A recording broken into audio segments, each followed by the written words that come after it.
বাংলাদেশের উত্তর পশ্চিমের জীবনরেখা বলা হয় তিস্তা নদীকে। জলবায়ু পরিবর্তন, উজানের একতরফা পানি প্রবাহ এবং নদীর সঠিক ব্যবস্থাপনার অভাবে সেই তিস্তার আজ করুণ দশা।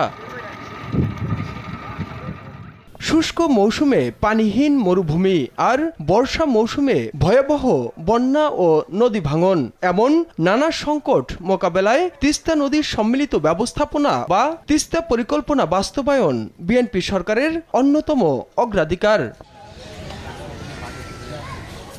তিস্তা নদীর টেকসই ব্যবস্থাপনা নিয়ে সোমবার বুয়েটের একাডেমিক কাউন্সিল হলে যৌথ সেমিনারের আয়োজন করে পানি সম্পদ মন্ত্রণালয় ও বুয়েটের পানি প্রকৌশল বিভাগ।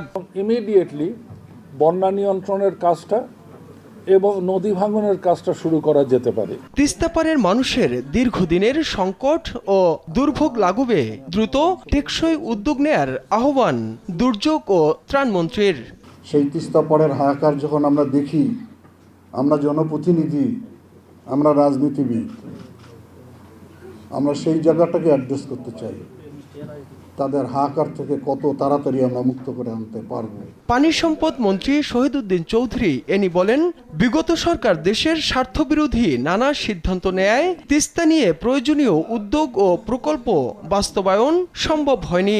আমাদেরকে এই চ্যালেঞ্জ নিয়েই তিস্তা চুক্তি এবং তিস্তা মহাপরিকল্পনা, আমরা এই প্রকল্পটাকে বাস্তবায়ন করার স্বার্থে যা যা করা দরকার আমরা সে বাস্তবায়নের দিকে এগিয়ে যাব। পার্শ্ববর্তী দেশ, বন্ধু দেশ, আমাদের স্বার্থের প্রতি তারা নজর দেবেন।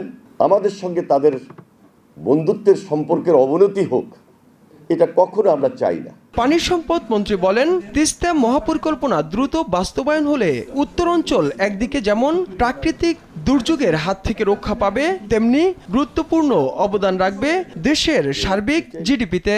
স্টাডি যেটা খুব বেশি প্রয়োজন। তাইফুর রহমান তুহিন, দেশ টিভি, ঢাকা।